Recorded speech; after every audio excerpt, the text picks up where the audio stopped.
So the supreme concentration is not altering the mind.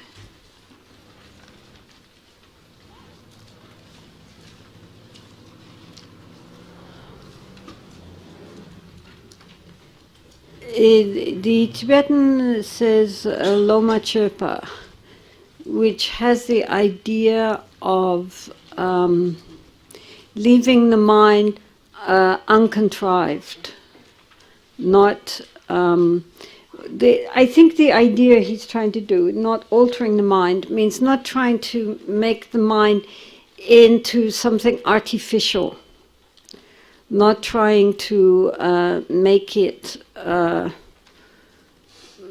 What can I say? Make it something which is. We're trying to get back to our natural mind.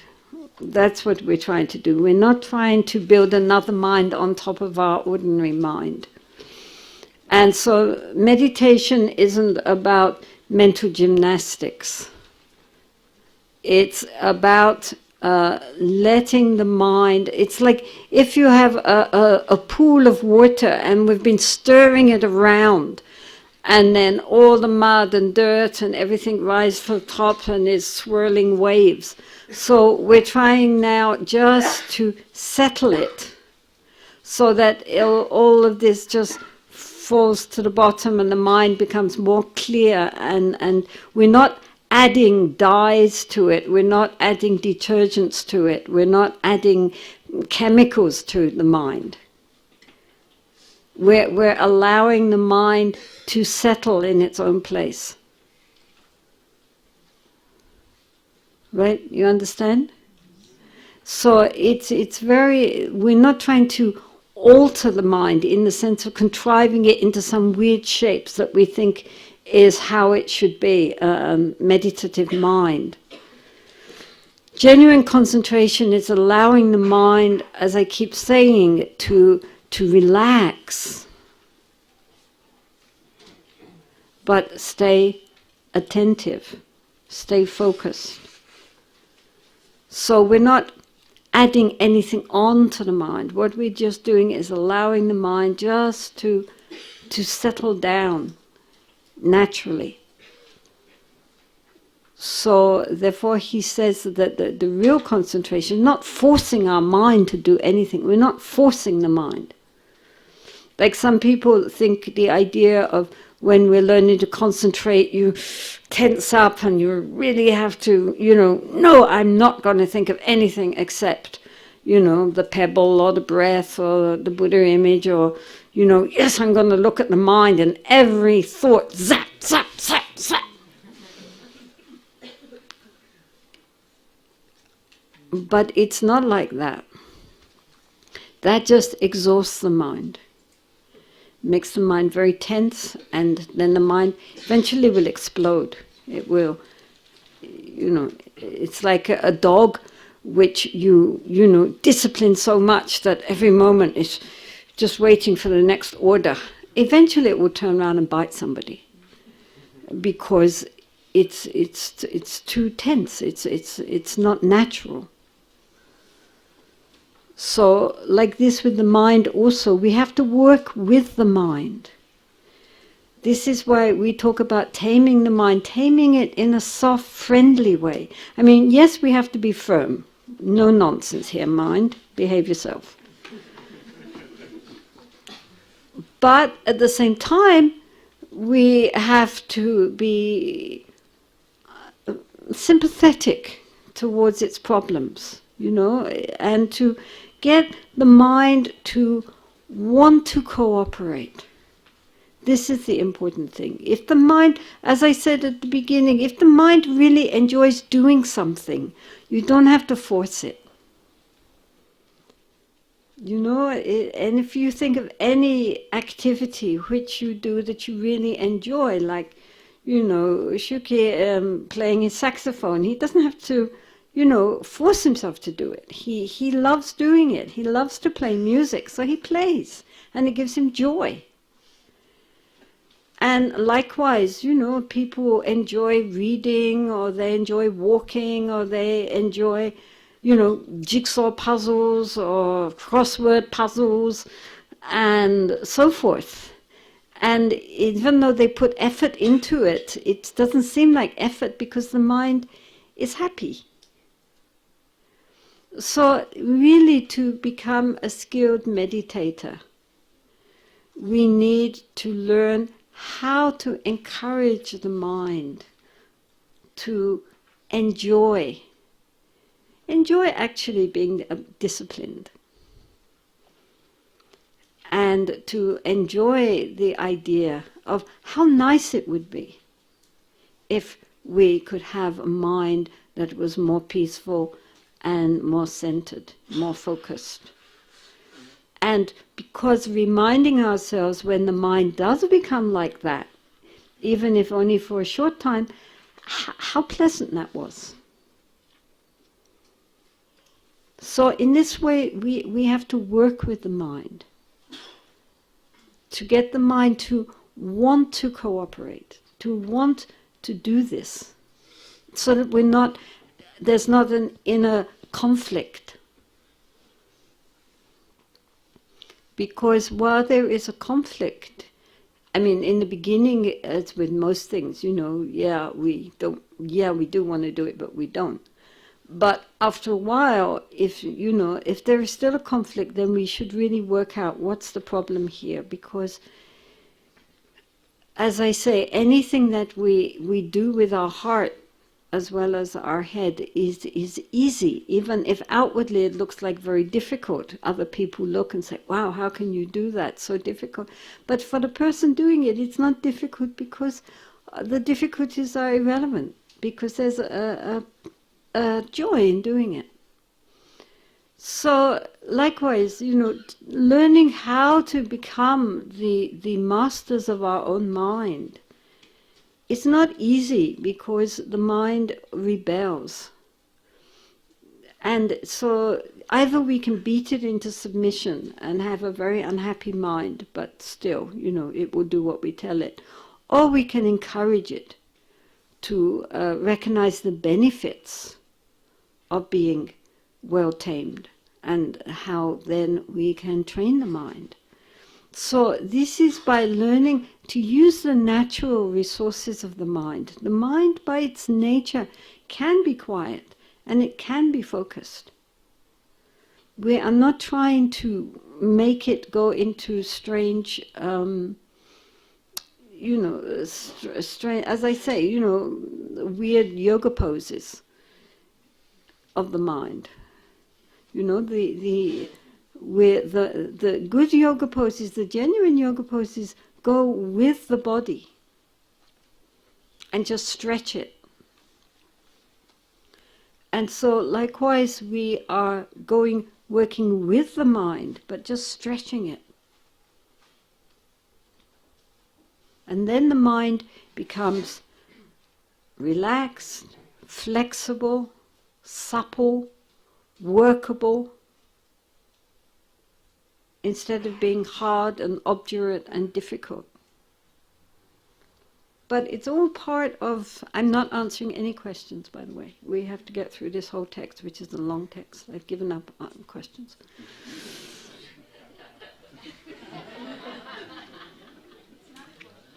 Good. Or comments?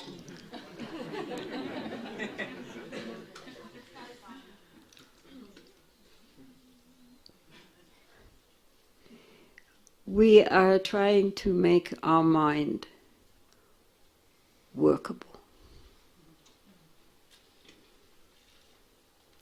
We are trying to get the mind back to how it should be if we didn't mess it up along the way,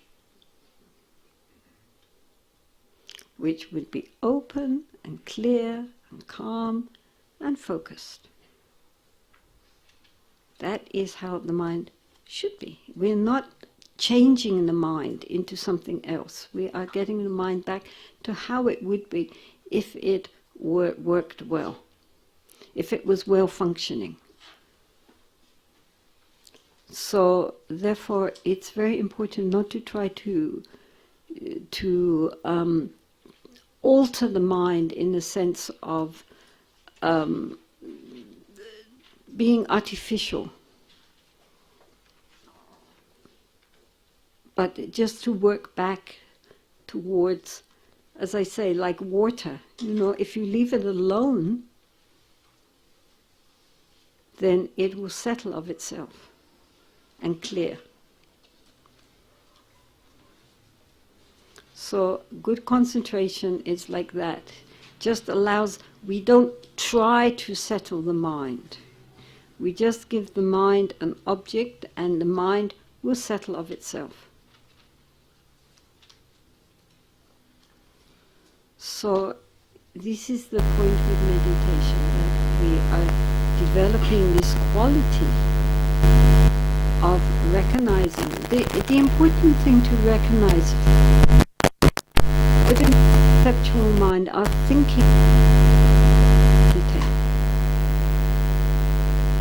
right? The thinking mind is not what is meditating. It's another part of the mind, our mindfulness, awareness.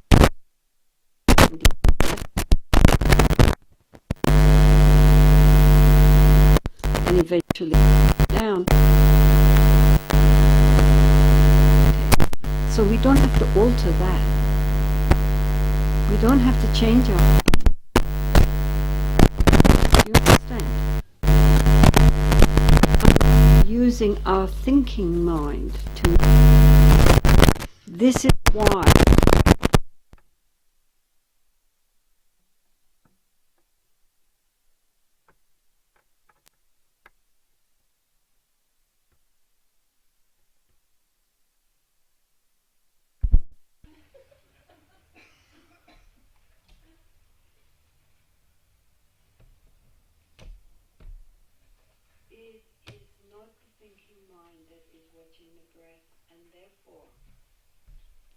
We don't have to try to alter the thinking mind.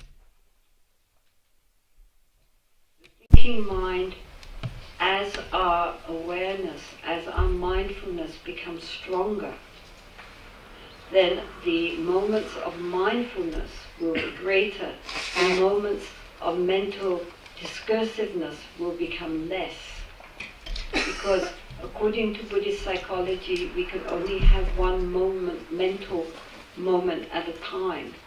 So therefore, even though they go so fast that we can't divide them, but the point is that the more moments of concentration we have, the less moments of discursiveness we have. That's why we don't have to alter the mind. As we become more aware, more conscious, naturally, the background chatter will begin to die down. We don't have to force it. So the more concentrated the mind, the more silent the background noise becomes. We don't need to turn down the volume. It turns itself off. So therefore he said that, that the highest concentration is not to alter the mind. We're not dealing with the law, with the surface mind. We don't need to change that. All we need at this point is just to develop our powers of staying one-pointedly on one object. But not with a tense mind, I repeat, with a very open, spacious mind, very spacious, feeling of being relaxed, not that it's all tight, but very open and relaxed, but at the same time, the attention very focused. Then the rest happens of itself automatically. We don't have to do anything.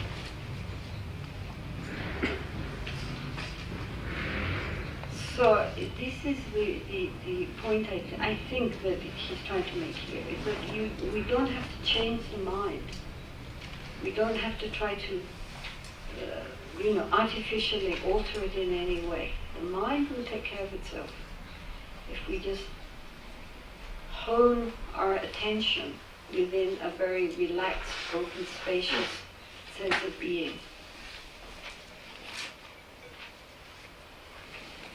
And so really it just needs patience and perseverance.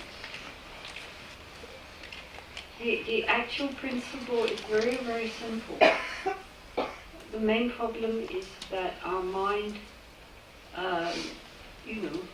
likes to chatter away, and then we get fascinated again by the chatter and swept along. So we have to be, like with a very naughty, fractious child, be a little firm, but not get caught up in arguing with our discursive mind. This is very important.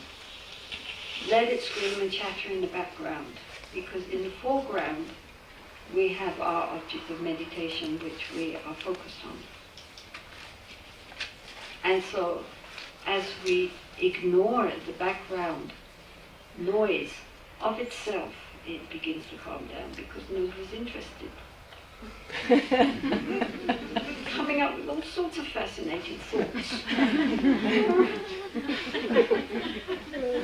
And so then after a while, and if we ignore it,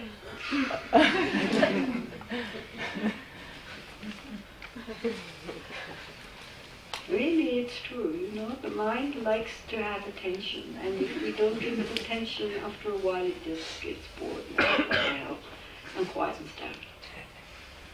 Curls up, goes to sleep. So this is the point with meditation, is just to take it very easily, step by step, and not try to make, even while one is sitting, one should sit nicely, of course, but still not trying to make the mind kind of contrived. It's very natural, not big thing about, now I'm going to meditate. Right, I'm a meditator. But just to sit and sit nicely, and then just bring the focus to whatever you, like nothing special. Just like when we're reading a book, we don't think, oh, now I'm a reader. Wow, I can read. You just read a book as reading a book, So we just sit down and look at the mind because we sit down looking at the mind. Big deal.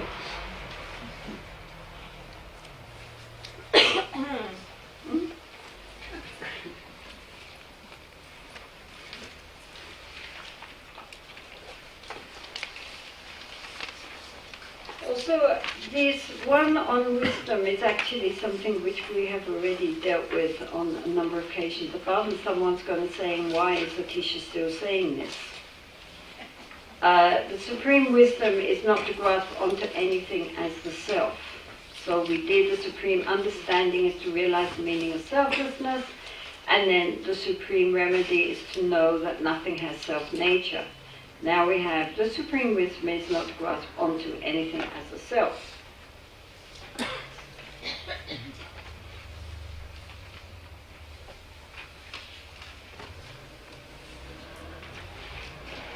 Yes, so every time he uses slightly different words, but always the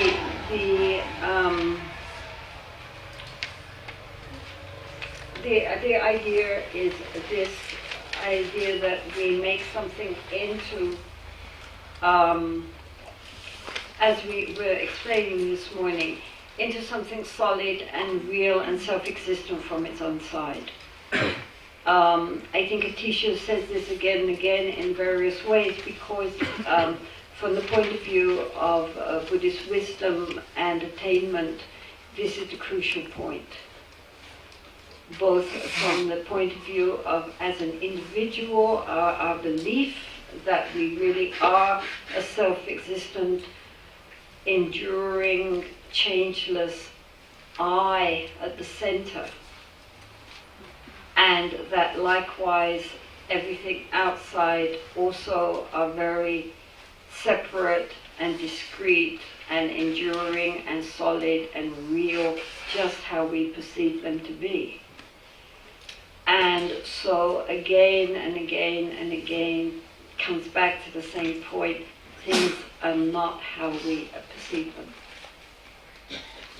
And because we perceive things as something very solid and real and enduring that we have to relate to ourselves and others, this creates all our problems. Because, as we said before, again and again, those things which appear to this seeming I as pleasurable, we reach out for, we grasp, we hold on to, we're attached to, and those things which seem to be so real and existent outside of this real existent me, which appear as if they are a cause of pain to us in any way, then we react with aversion, with anger, with hatred, and we push them away. So we spend our whole life caught between pleasure and pain, attracting pleasure, warding off pain. And this creates a lot of problems. It causes a lot of problems for ourselves, causes a lot of problems for other people. And it's all based on the fact that we don't see things as they really are. And so there are two things always going on. One is that on a relative level, we are trying to basically become nicer people. Right? We are trying to cultivate kindness, generosity, patience, loving kindness, compassion. We are trying to live in this world more peacefully, thinking of others' happiness, apart from only thinking of our own happiness. If people are difficult to us, trying to deal with that skillfully so as not to make more problems all around, and so forth. We are, in fact, trying to make a more peaceful, kinder, and more beneficial self. So that is on the relative level, on our conventional truth, that we are taking our ego along on the path, and so we want a happy little ego. Right? We want a sense that, this self that we are having to walk on the path with, because we cannot actually completely drop the self till we are at a very advanced level, that this self is a helpful self and not a detrimental one which causes problems for themselves and on the spiritual path and for other people. So on a relative conventional level, we are trying to develop good qualities which bring us closer to our true nature, and at the same time to clear away, recognize and clear and transform those negative qualities which are not inherent to our nature but are badly learned habitual patterns which we need to eradicate eventually and to transform, which can happen because it is not part of our inherent nature. We are not naturally bad. We are all really very, very naturally good.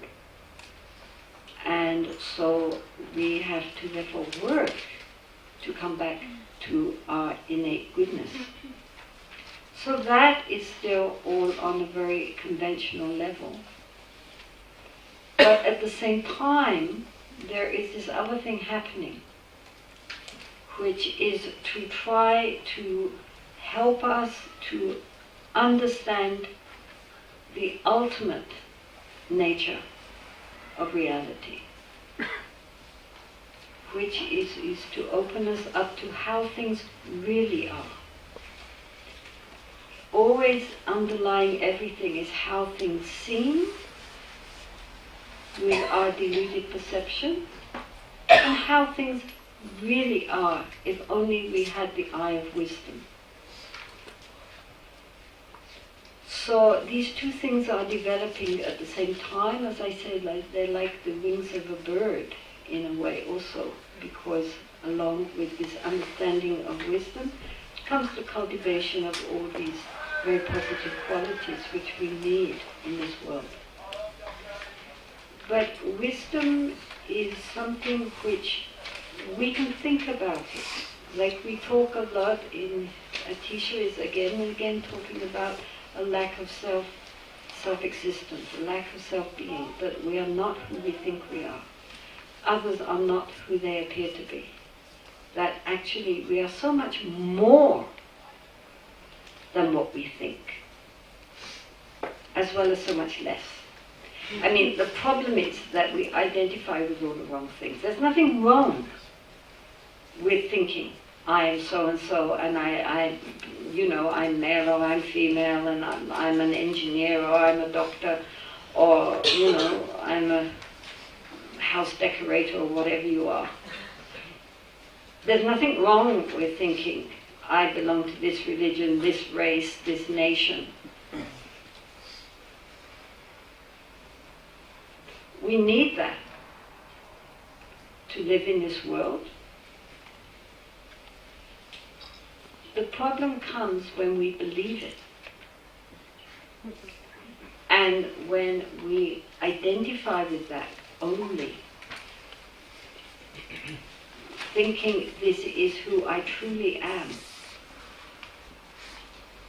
and not recognizing that, yes, there is there, but that is something which is very impermanent, always changing, and beyond that is something so much more that we haven't recognized. This is why wisdom and compassion go together. Because as one really begins to see our genuine nature, and one looks at everybody around and oneself also, and how trapped we are in not understanding the real situation, who we truly are. It's so sad. We have this incredible potential. We all have Buddha nature, and we don't know. We think we're something ordinary. We think we're something, flawed.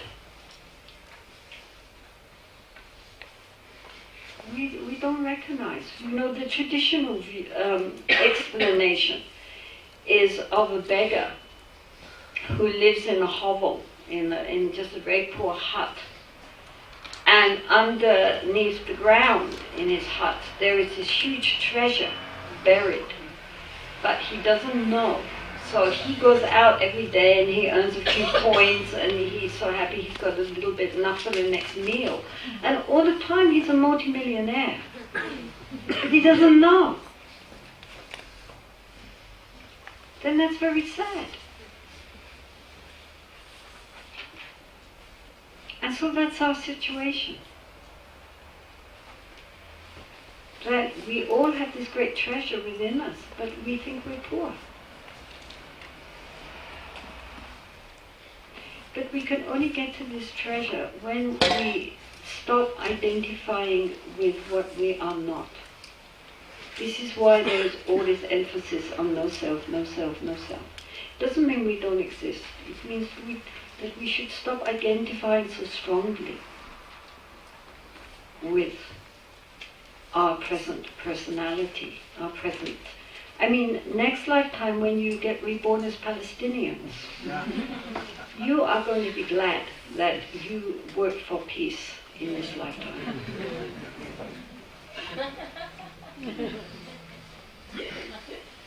And all those people who are thought of as being enemies are going to be your nearest and dearest.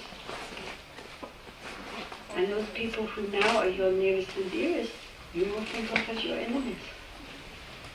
It happens like that.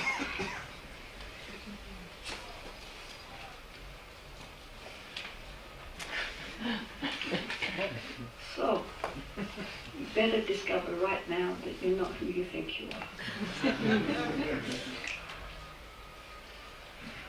And so it's all genuine spiritual traditions. Genuine spiritual traditions have understood that what is blocking us from recognizing our innate divinity, however you want to call it, is this idea of clinging to the small self. Nobody is as relentless about it as the Buddhists, but all genuine spiritual teachings understand that something else has to take place. I mean, as St. Paul said in one of his letters, it is not I that act, but Christ that acts in me. And that's what we're talking about. Dropping the sense of the little self, the little ego, and something so much greater taking place. This primordial awareness which is luminous. Luminous clarity. We wake up. So to talk about no self, no self, no self is not in the least bit negative. It's really very positive. We are trying to clear away so that we can see clearly our true nature, which is so beyond thought, literally.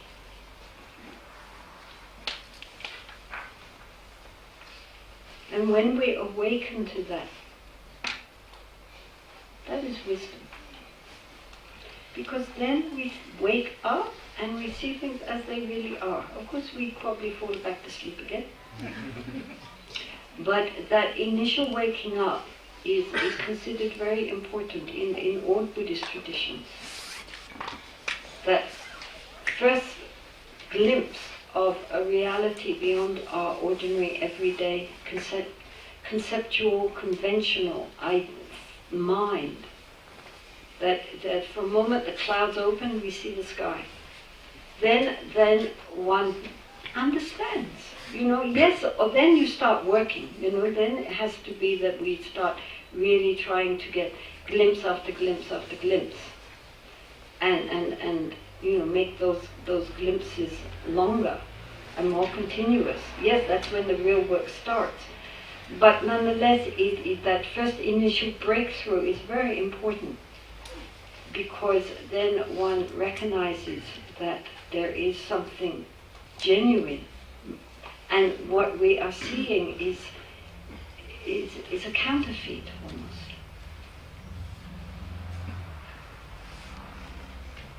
So far from seeming like very negative, all this talk about no self and emptiness and all this, actually it's dealing with really opening up to something which is literally beyond words and beyond thought.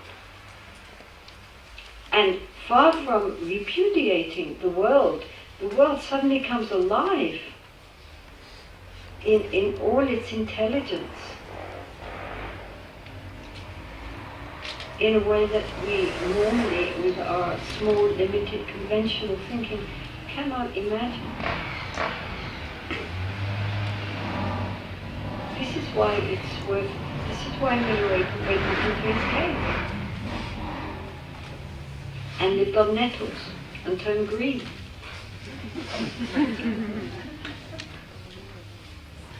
Because he was in search of the infinite.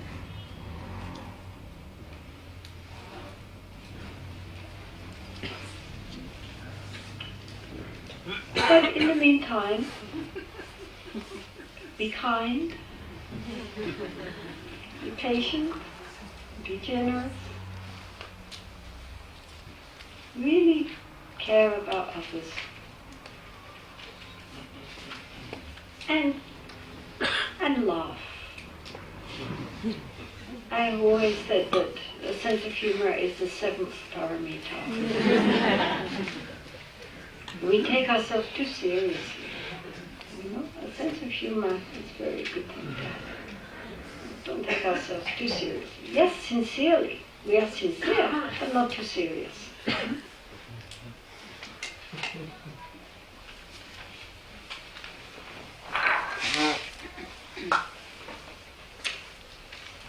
So, where the Supreme Spiritual Teacher is the one who exposes our hidden flaws, and the Supreme Instruction is the one that helps us to strike at those flaws.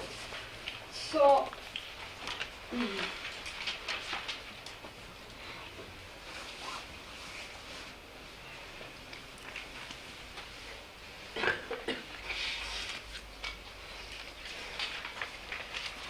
yes.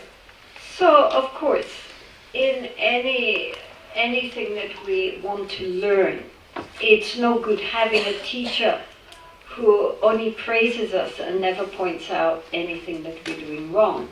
Again, it's like if we are learning a musical instrument, or if we're learning a sport, or if you have a trainer at a gymnasium, or anything, any skill that we want to acquire, we expect our teachers to point out our faults. That's why we need a teacher.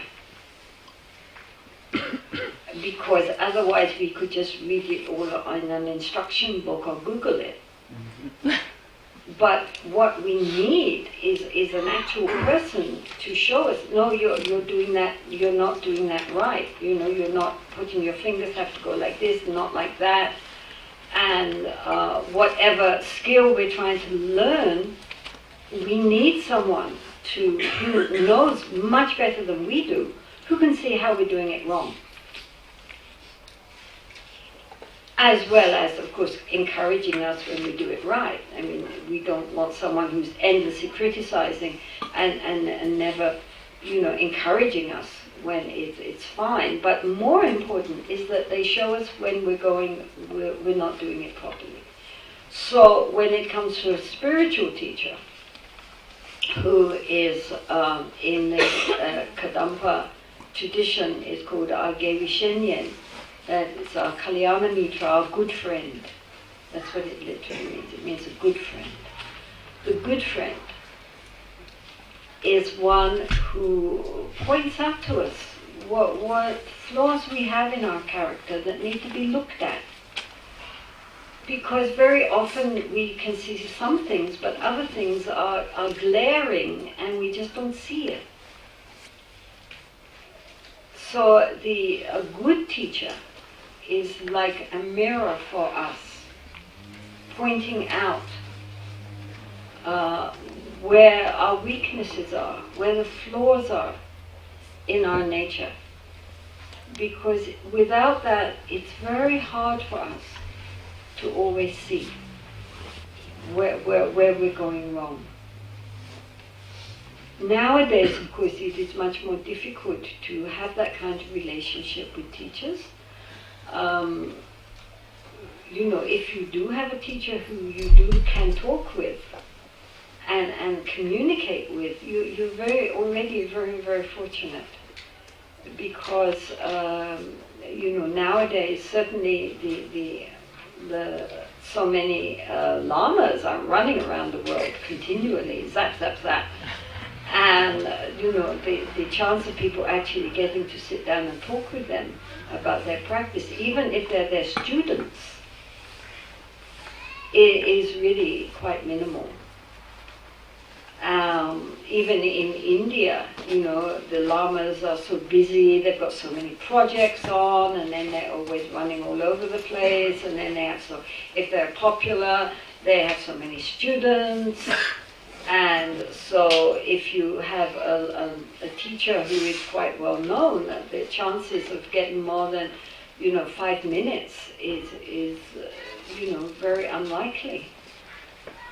And so it's actually quite difficult now to have a teacher that you can really sit down and talk with, and who has the time to hear what your problems are, and who knows you well enough to be able to point out your faults. I mean, if the lamas only see you when you're sitting there all nice and pious, in your Dharma talk, how can he know what you're really like? Very hard. So if you are in a situation where you do have a teacher who really is there with you and gets to know you and can help you, then that is a wonderful blessing, actually.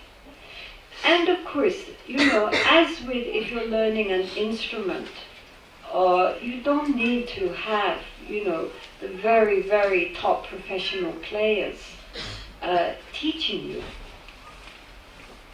Sometimes somebody who is just very proficient, but not, a superstar, is actually better.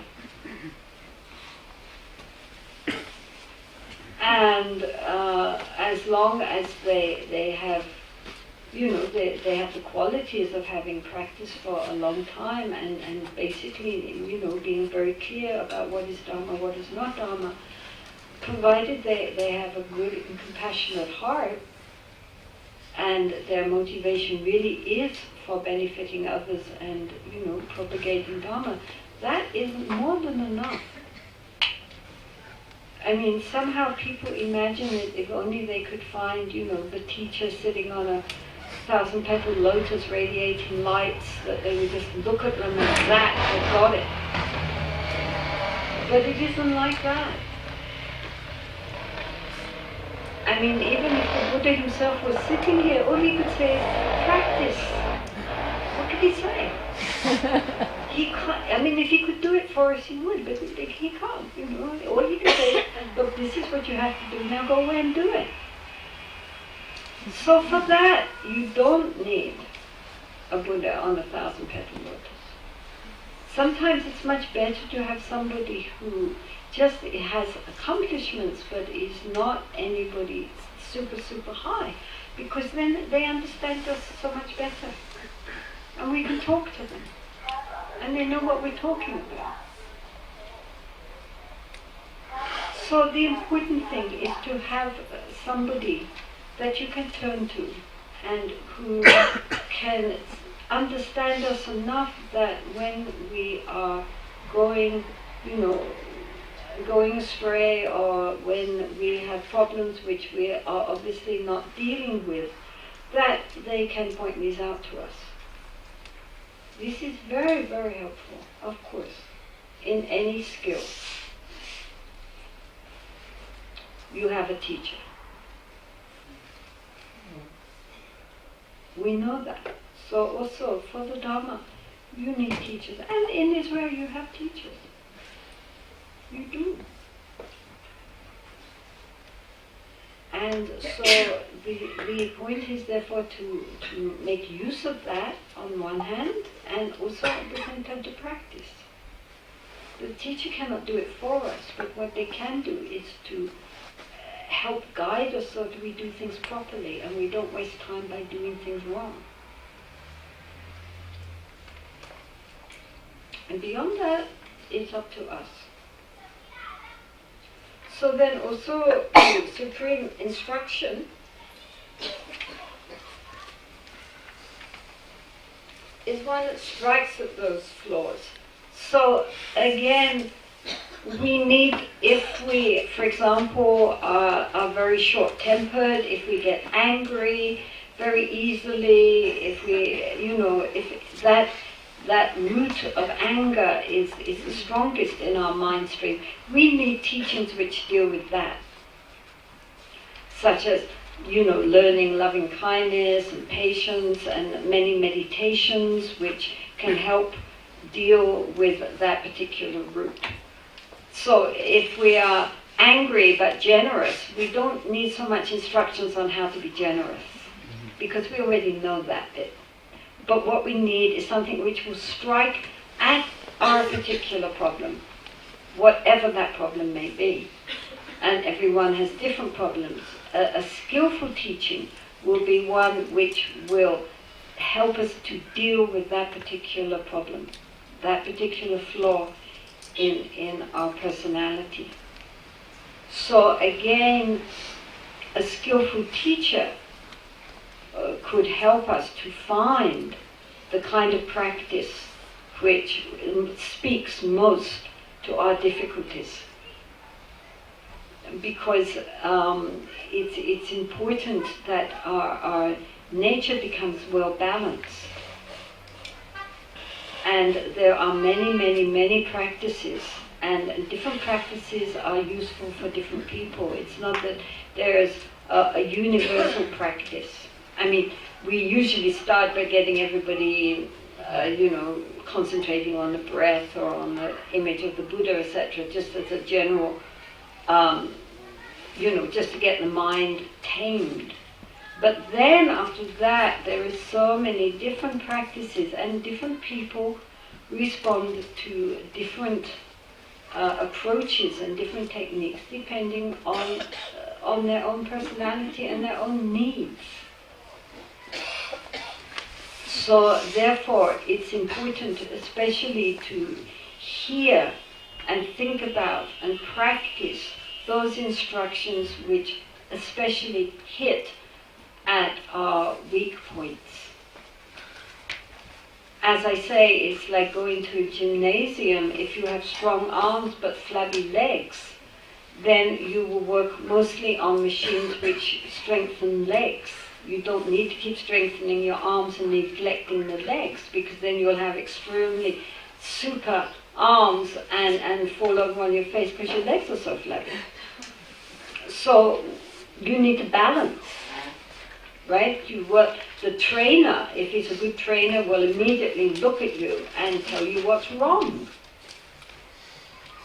And you don't resent that, being told, what's wrong with you. That's why you've got a trainer. Because the trainer can immediately look and see what's wrong and then give you exercises to counterbalance that and strengthen the weaknesses. I mean, this is obvious.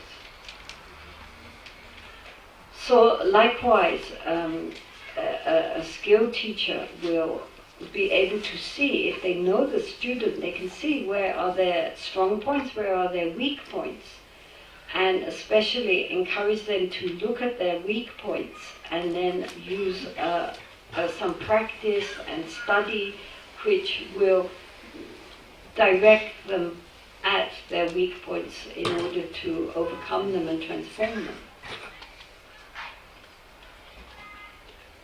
So therefore, definitely one should not be offended by criticism. And even in the world, when people criticize us, rather than becoming defensive and angry, we should look at what they're saying and say, is it true? Are they pointing out to us some fault in ourselves which we haven't perhaps noticed? In which case we are grateful. They have become our teacher. And if when we have criticism, we look and we don't see that that is a fault actually, honestly looking, and we can't see how they projected that onto us, we have many faults, but maybe not that one, then we don't have to worry, we just drop it. So, no, not that one, try another. Next time mention about so-and-so, then that will hit.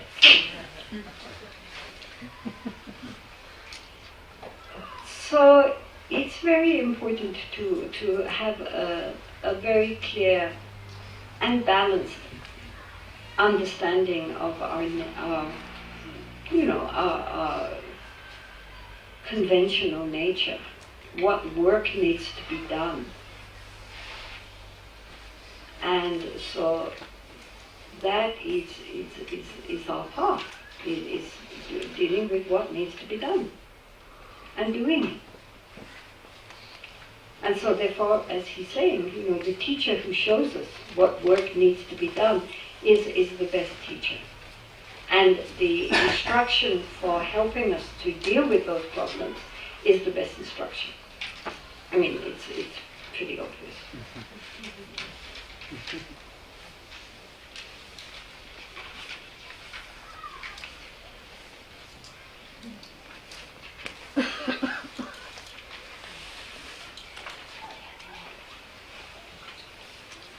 So then he said the supreme companions are mindfulness and alertness.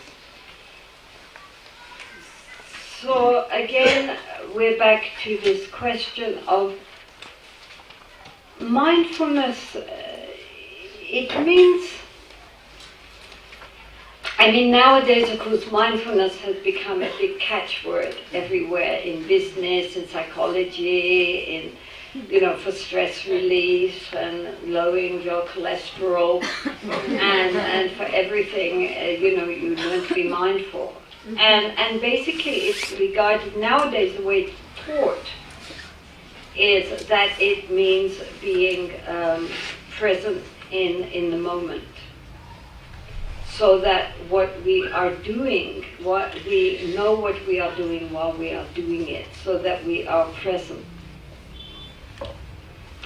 And this is an important quality of mindfulness, but it's not the only thing. And from a Buddhist perspective, that's only one aspect of mindfulness.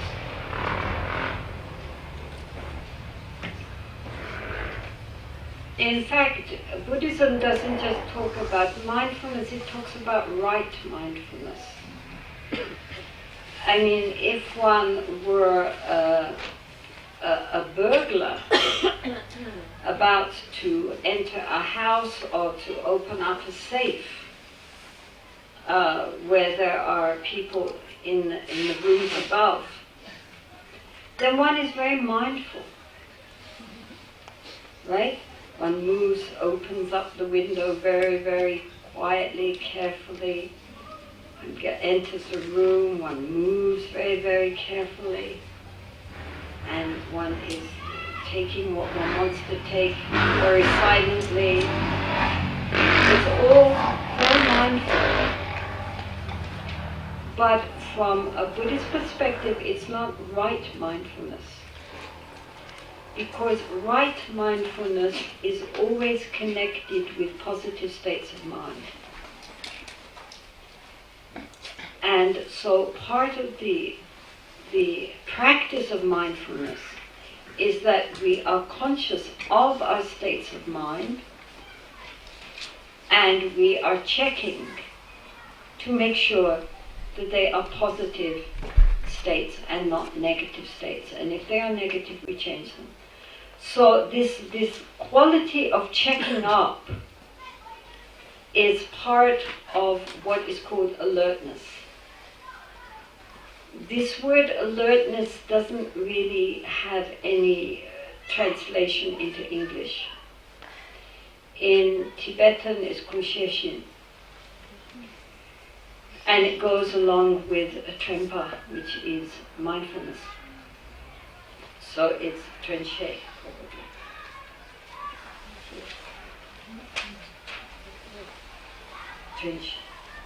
Trempa danshishin. So we are trying to become more conscious, more present. And at the same time, there is this aspect of our mind which kind of looks to see how the mind is getting on. During meditation, during strict sitting meditation, then this quality of what he's calling here alertness, some people say introspection, some people say clear comprehension, whatever we call it, this sheshin, quality of the mind. While we are sitting in meditation, we are developing mindfulness. Mindfulness of the breath, mindfulness of the mental stream, mindfulness of a pebble, mindfulness of a Buddha image, whatever. We're developing mindfulness, awareness. And at that time, this alertness quality of the mind looks up from time to time, perks up, looks, sees. Is the mind distracted? You know, we've forgotten to be mindful. We're off, having our summer holidays in wherever we're having our summer holidays. Or has the mind sunk? So we are in this nice, pleasant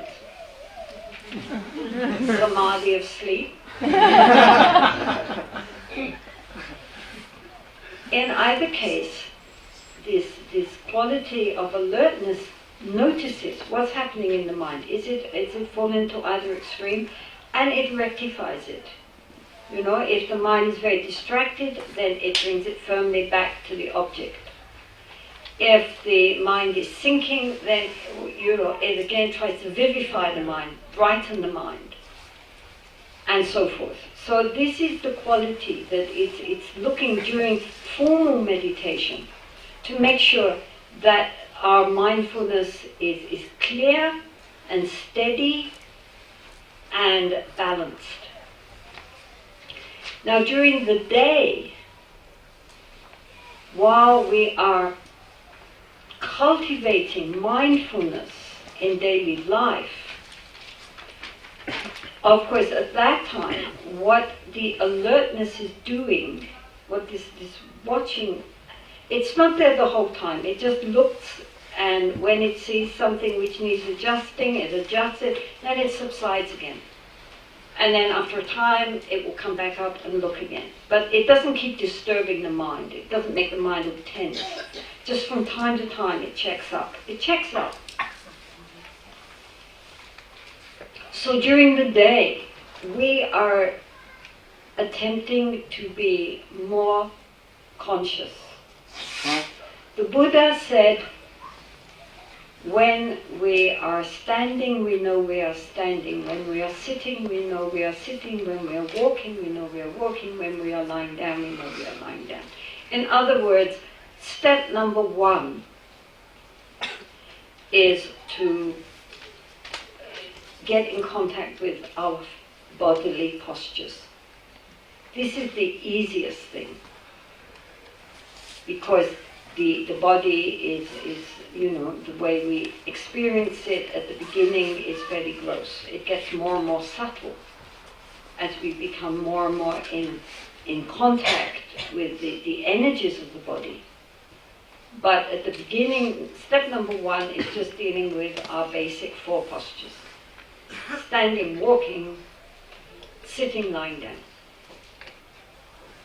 And so this catches our attention. When we're walking, we can experience walking. Normally when we're walking, we're thinking 1,000 other things, not walking. Now we are just going to bring the attention to the experience of movement. Or if we're sitting, then we are sitting. And then whatever we're doing, there's that quality of knowing as much as possible what we are doing while we're doing it. And then gradually that develops also into the knowing about the mind. Now, especially while knowing about the mind, but also with the postures, again, this checking quality of the mind is seeing what's going on.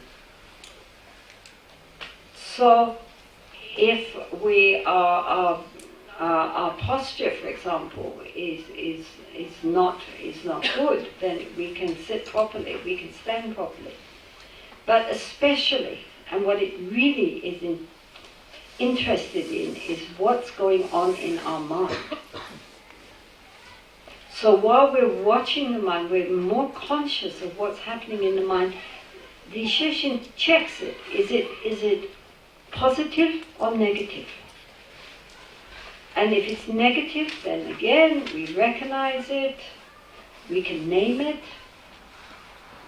Very short, as I say, anger, envy, greed. Then we can either just drop it, or we can work with it to transform it. If it is a positive quality in the mind, then we can encourage it. If the mind is just neutral, not positive or negative, we note it. So it's this ability to bring our everything which we do in our day in conformity with the path, and it's developing the mind the whole day.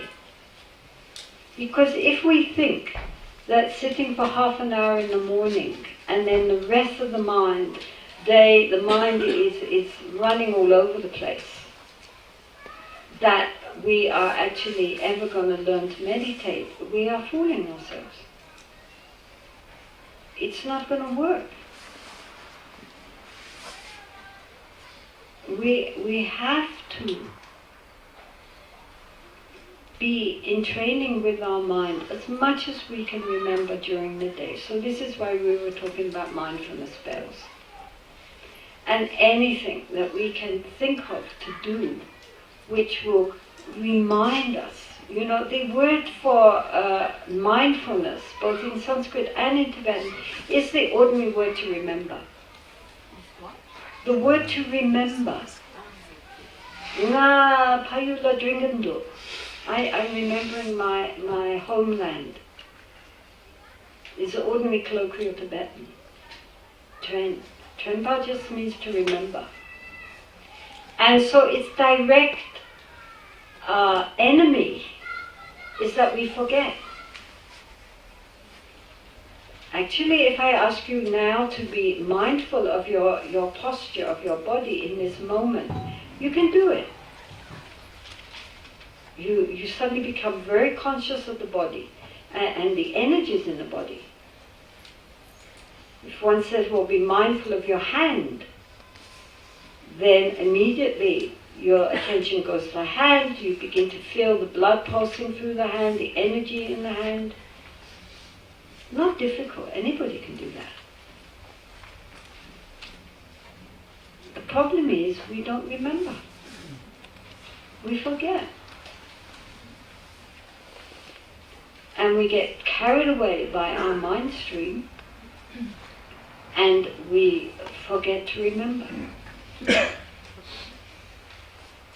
So this again is why this quality of alertness or shishin is helpful if we develop it, because if it pops up, then it can see that, look, mindfulness, where's it gone? You know, and bring it back. The Buddha said that this is the one path to liberation. In Tantra, for those of you who are practicing, people are practicing here? So in Tantra, the way they do it is by the self-generation of oneself as the Buddha or Bodhisattva, the deity, which one carries with one throughout the day.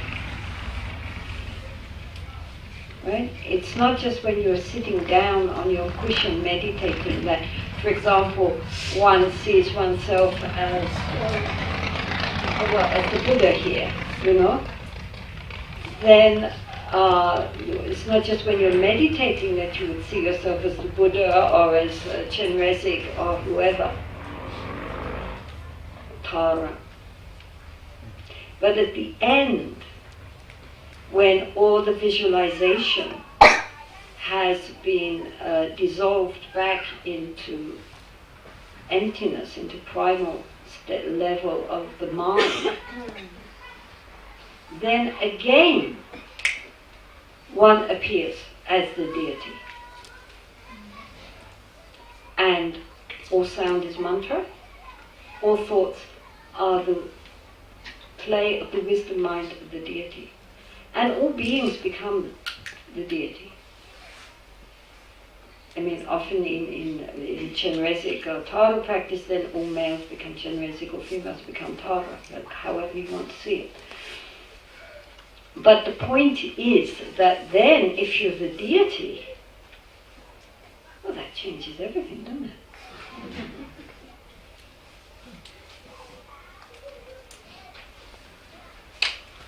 And this, if one does it seriously, we are serious. One has to understand that by seeing oneself as a deity, one is actually coming closer to how things really are than just seeing ourselves as an ordinary sentient being. For example, Sunma Aileen here is going to be meditating on Tara. Everybody know who Tara is?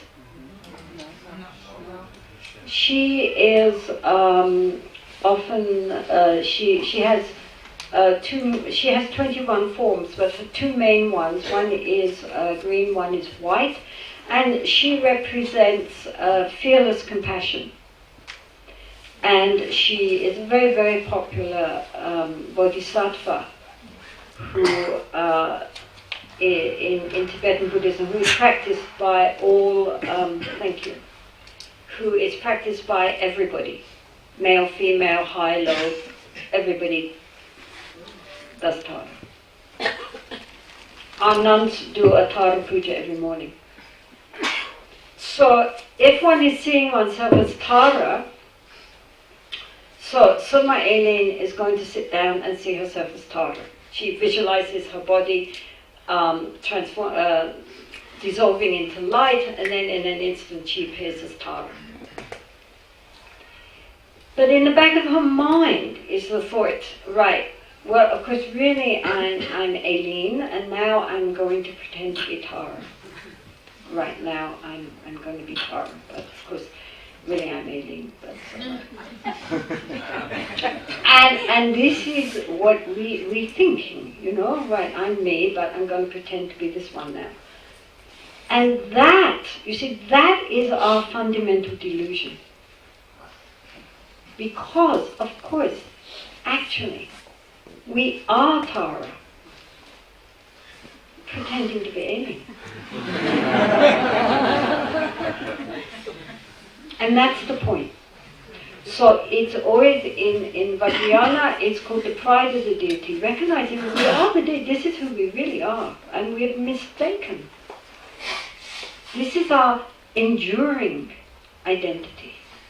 This other identity we've taken on for this lifetime is just very impermanent. We have at the most 100 years, and then we're something else. But Tara, nature, endures forever. So the practice of seeing oneself as the deity throughout the day is very powerful, because, you know, then not only one's form is the deity, but one's mind is the deity. One's actions are the deity. And all other beings likewise are the deity. It's not that it's just I am Tara and everybody else is just ordinary funky sentient beings. All beings are Tara. Isn't that wonderful? They might manifest in different ways, but every breathing that we see is Tara. And they don't know it. And so this is the Vajrayana way of maintaining mindfulness. All sounds, pleasing sounds, disturbing sounds, all sounds are her mantra. Om tari tu re swaha. All thoughts, high thoughts, low thoughts, wise thoughts, stupid thoughts, all just the clay of her wisdom mind. They're all empty in their nature.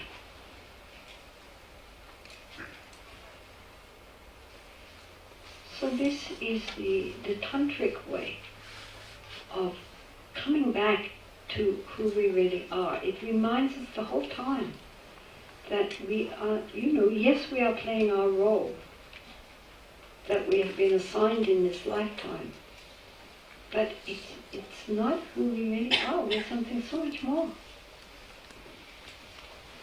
We are the wisdom mind manifesting in the form of a deity.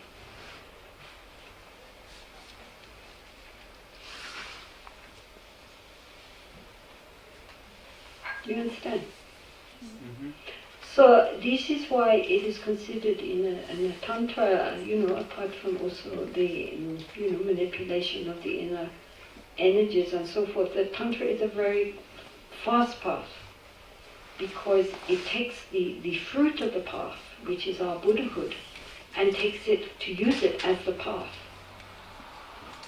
Rather than thinking of ourselves as flawed sentient beings walking along until finally we become a Buddha, we recognize we are all actually innately Buddha if only we understood that, realized that. So then we take that fruit, that with the goal which we are striving, and use it as the actual path. And so in this way, if we do it sincerely, it very quickly transforms our consciousness. Because we're trying to see things as they really are, and not as we see them normally with our deluded perception. So, however we practice, the fundamental point which he's saying here is to have as our companions, in other words, what accompanies us on the path the whole time, whatever our path, is the ability to be aware.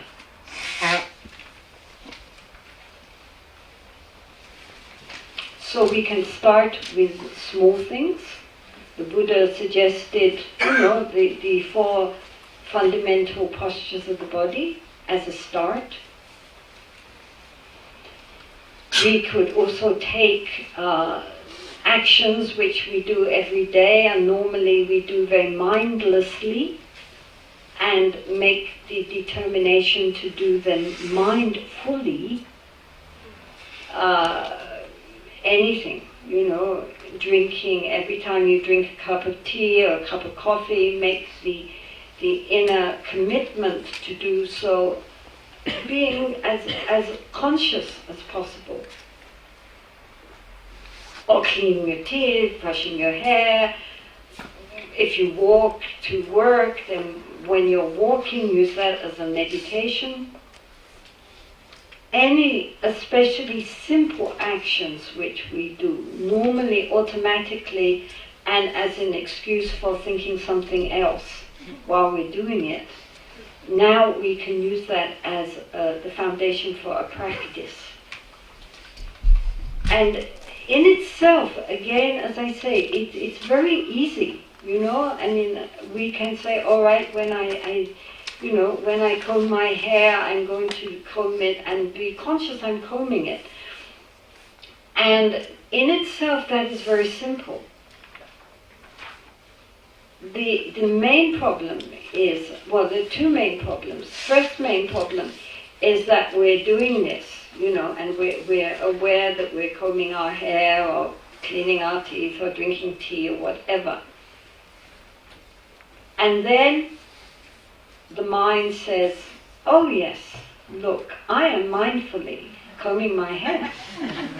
Well, now look, it's easy to comb your hair mindfully. Look, I'm being really very mindful. I don't know why people think mindfulness is difficult, because here I am combing my hair, and I know I'm combing my hair, blah, blah, blah, blah, blah, blah, blah.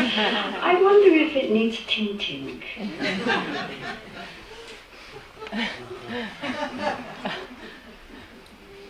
And so this is the main problem, that, it's in the beginning it's difficult to maintain mindfulness without the conceptual mind jumping in there and giving its commentary. But again, it's a matter of practice, and relaxing and just, yes, we heard that, now just go back to combing the hair, right? And the other thing, of course, is that the first 1 or 2 times we do it, and we say, oh yes, this is good, this is nice, and then we forget completely next time. Even though we know it was good, and we could do it, and it was fine, and that was nice, but, we don't keep it going. We forget. We forget because the mind's habit is not to be present. The ego, the self itself, cannot be present. The ego thrives in the past and in the future. Just watch your mind and we see how it is not going to be here. It's always going to be in the past or in the future or running around the present, commenting. But just settled, observing, without comment. Can't do it. Another level of the mind comes in that can do it. In fact, that's all it can do, is be present, which is mindfulness. We can only be mindful of the past and the future if we look at the mind knowingly that we are thinking now in the past or we are planning in the future. That we can be mindful of. But then we know that's what we're doing. But when the mind itself just gets carried away in the past and the future without us being even conscious that's what we're doing, then that is not mindfulness. Right? So the ego is always going to live anywhere except now.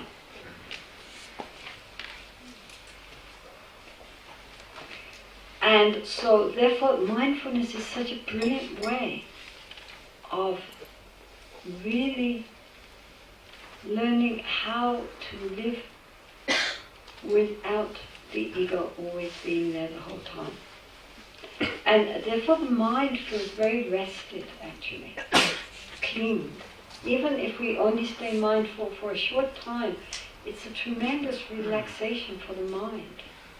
Just to be present with what we're doing, without commenting, without judging. I mean, judging only as far as to make sure that if we are mindful of the mind is in a very positive state of mind. But when we are training just to learn how to be present, we just need to allow our minds to relax and just bring the focus, as in our meditation, just bring the focus to the forefront of the mind.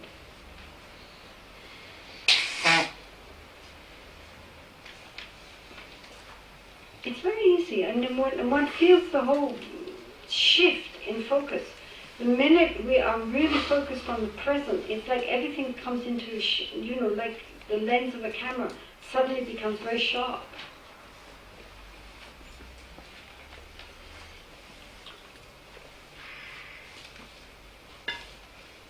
Because we are using a more subtle level of the mind. The gross level of the mind is our ordinary, the waves of our conceptual thinking running along. Mindfulness is a more subtle level. Of course, it's all mind, but it's a more subtle level of the mind. So therefore it's much sharper, much clearer.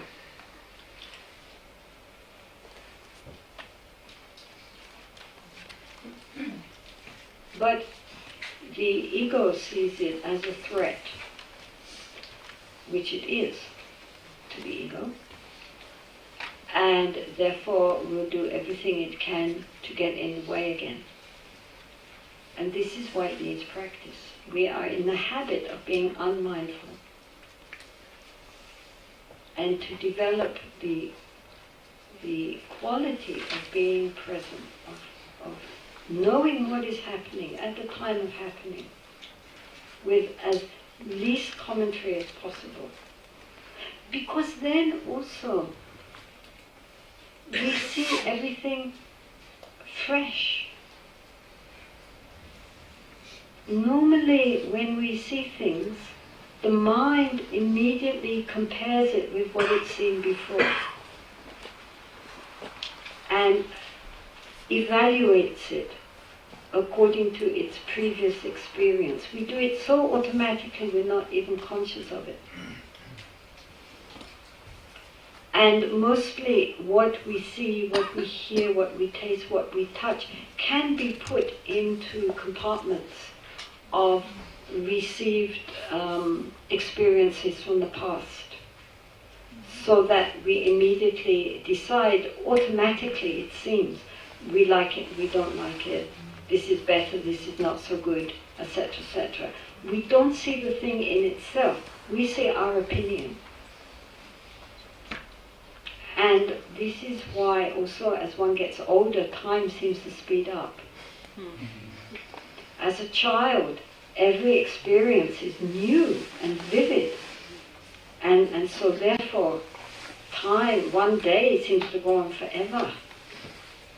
But as we get older and our mind just becomes acclimatized and habituated, so it seems like one day into the next day into another, all like the reel is speeding up.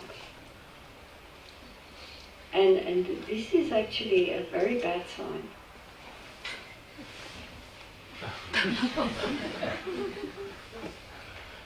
Because it shows that we are not living every moment anew.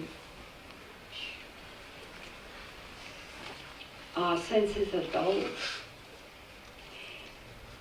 So this quality of mindfulness actually brings back the vividness of our experience, so that in fact we do see each thing as if it was for the first time. I mean, even though, we can still evaluate and we like this and we don't like that, but still there is a more immediate relationship with what is happening. And we are also conscious that these things are just being received through the senses, and they are being programmed. It's like it's a bit like being in a room which is empty, and all the windows and doors are open, so the winds are blowing through, but nothing is obstructing it. So the mind is very open and empty and spacious and aware, without being cluttered with lots of furniture and adornments. It's just very things coming in and going out, without getting trapped.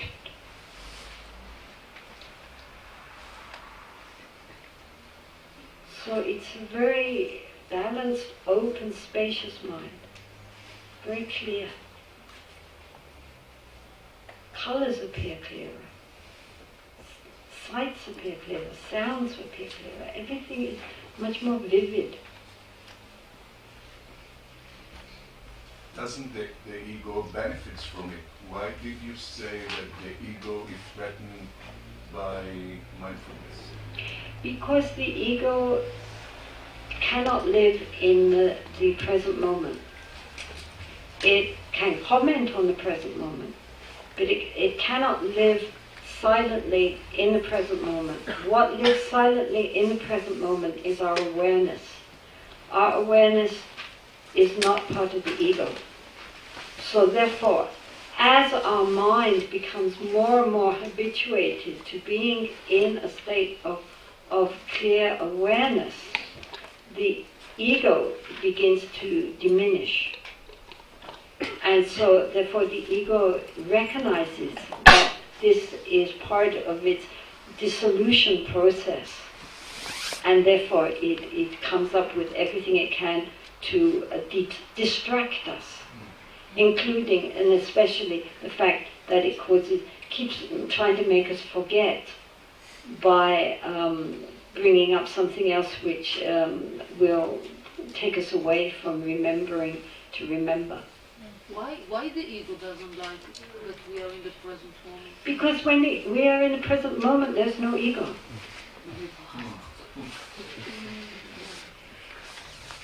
So if we stay always in the present moment, that's the death of the ego.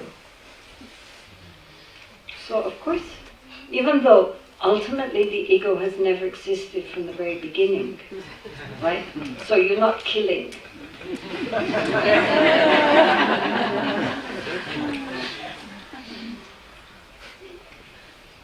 We're dissolving something which from the very beginning has just been a fabrication of our ignorance. But nonetheless, the habitual tendencies of the mind resist letting go. And this is why we have to really make a commitment. This is why people do retreats. This is why people go into group retreats. It's to try to retrain our minds a bit, so that we can even just get a taste, so that we can understand what it is we need to do. It's very hard sometimes to just jump straight in to the practice if one hasn't got some kind of a slight foundation at least, even if it's only a week-long retreat or 10-day retreat. It gives a kind of idea, a taste of what the mind could do if it only was trained properly. And how nice that would be. People come out, even of 10-day, Vipassana retreats. I mean, they're crying and laughing at the same time. And, they think, wow, how come I never knew about this before? They're so amazed that their mind can actually do it. Wow! Everybody else, of course, is sitting in samadhi. But me, I have my troublesome mind. I'm the only one that has ever had a problem with their mind. But here I am. But then, as the mind begins to settle and move into deeper levels, people recognize that actually they can do it. Wow. Huh. And so then, when they come out, they feel such a confidence that they can walk the path. Yes, it's possible. Even me, I could do it. If I put enough effort into it, I can do it.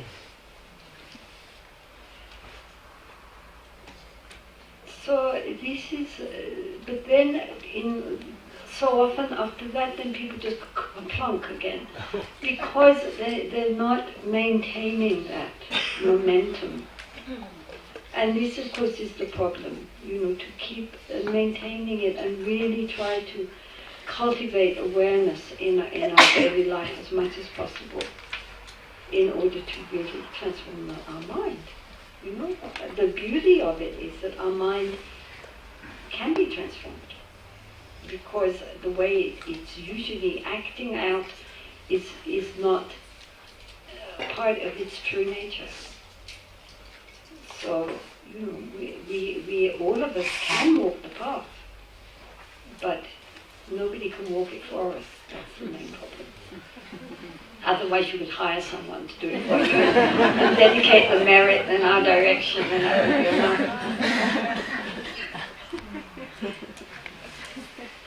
So we all have to work as hard as we can, you know, in a happy way, not stressing ourselves out. But,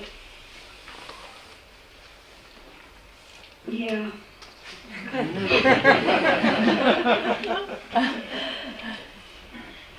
This is why it's very important to recognize that of course the path of transforming our mind, recognizing our true nature and so forth is extremely important. But all these other things are also important, like cultivating kindness and generosity and patience and things like this. These are also, they go along, it's a package deal. You know, it's all part of it.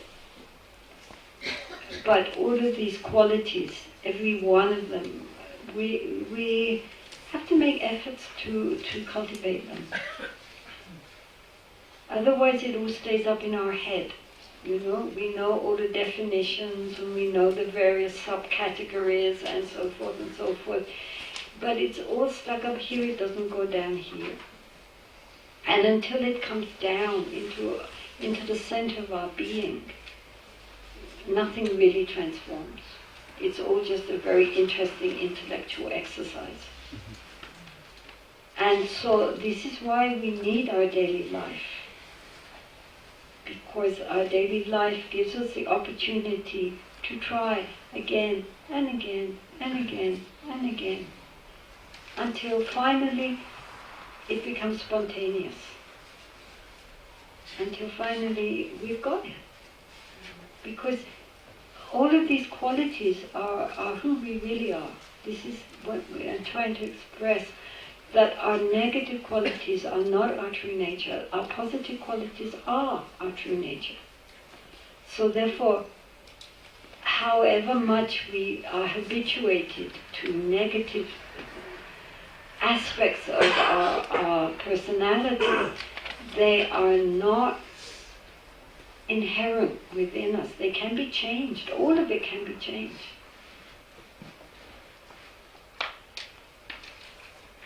And you know, the path is about transformation.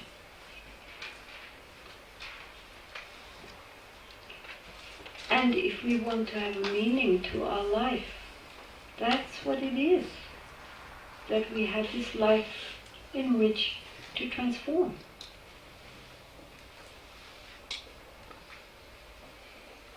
Because only that way are we really going to be of benefit to ourselves and of benefit to others on a deeper level. We have to transform. We cannot start worrying about changing other people.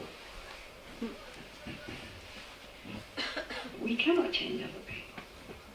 We have a hard enough time trying to change ourselves. But that is the only person that we really can effectively change. It's not a matter of changing. Change yourself, change the world. I mean, that's where it's at. As long as we are inside in conflict, how can we talk about peace?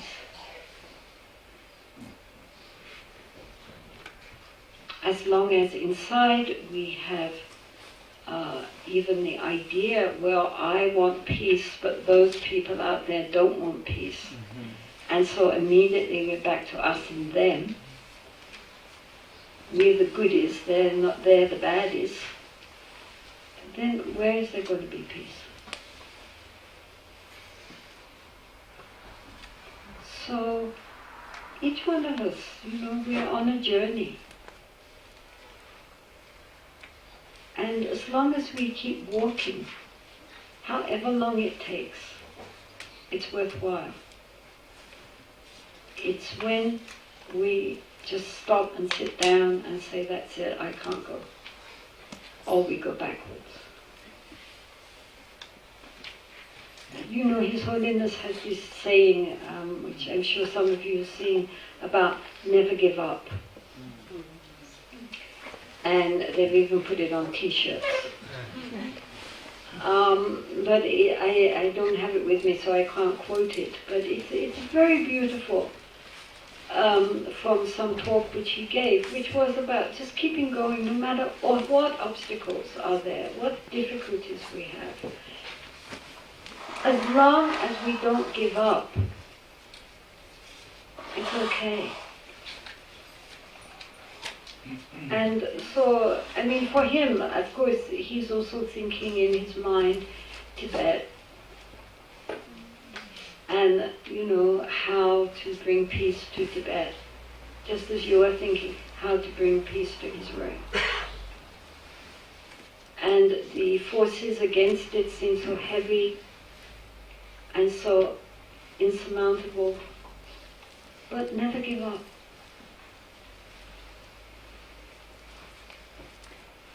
Really believe that eventually truth will out. Eventually. From the point of view of eternity, this is such a very small time. And the thing is, with our spiritual practice and with our aspirations and desires for a happy planet, a happy nation, a happy neighborhood, a happy family, a happy person, all of it depends on never giving up. And every step is a step forward, however long it takes. I mean, we have had many struggles also in the Tibetan tradition for females to be recognized, to be given the opportunities which for millennia they had been denied. And we weren't fighting with anyone, we were going forward every time, creating opportunities, trying to move things slowly, and now things really are moving. Just when you think, oh, we give up, suddenly it's all happening. So many of the things which we've been working for 20, 30 years, suddenly it's happening. So truly, we have to have that faith, we have to have that belief that finally,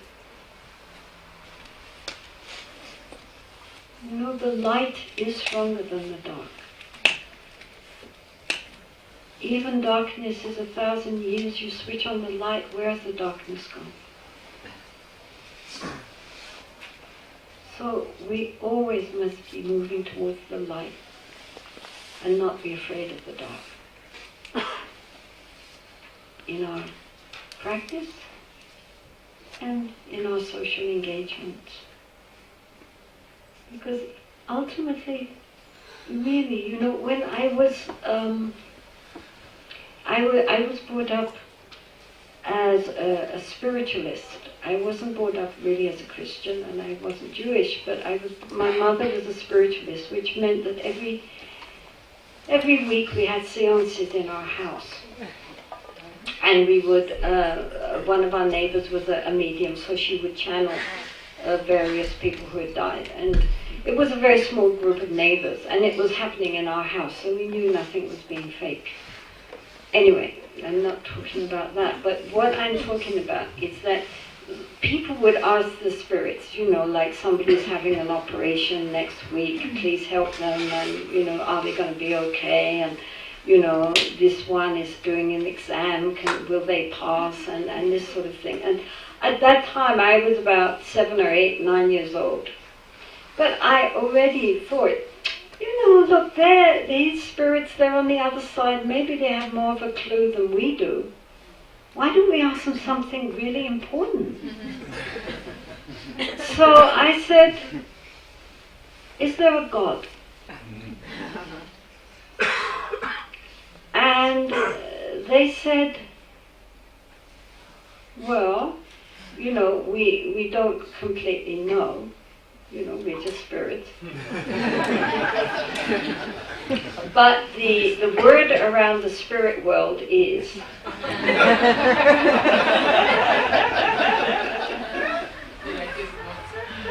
that God is not a person. God is not someone up there, pulling the strings and judging. God is not a person. But ultimately, there is love and light and intelligence. And I thought, yeah, Bala. And I think it's true. Ultimately, we are love and light and intelligence. Ultimately, the universe is love, is light, is intelligence. We should never forget that. However dark it may seem, ultimately, light, love, intelligence.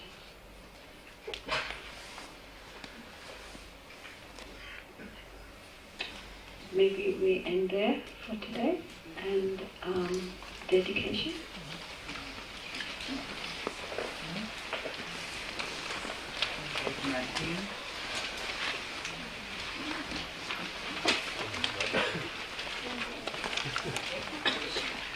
זכות חסד זה למציץ למראה, מצב עבור מודע. ולהוביל למצב זה כל הנודדים עד אחד. תודעת האלוהים, מצב בדרך שתרם לזרם ולפלג. לא שנודע, לא תפלג, וסוגר אותו. כמו שמדוש של עצמו וגם זמן דבר. ברור נכוחה את הדברים כפי שהם. כך על פי שחדים, כל פוצנרת הזה. בדרך הטובה ביותר, יהיו ביותר. הקדיש את כל חיוביות הזאת שיש שלבים, והקדשה של כל הגושים החוקים ביותר, לשלושת הזמנים ולגוע הטובה ביותר, יהיו בכוחי לעשות למעשה ולסתכם.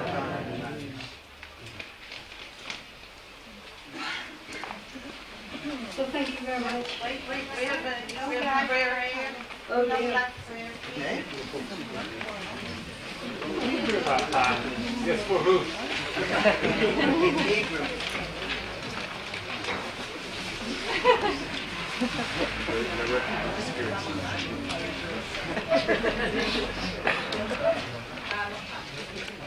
מורה נעלה ובוללת, אנו מפיצה את החוכמה של מסורת התרגול, וכל קצה תבל לאורכה ולאורכה, באמצעות הברכה המציאה בשלוש האבנים היקרות ובשלושת השורשים, ומציעים לחיים ארוכים, ומצא את המוערים וברור וראשי.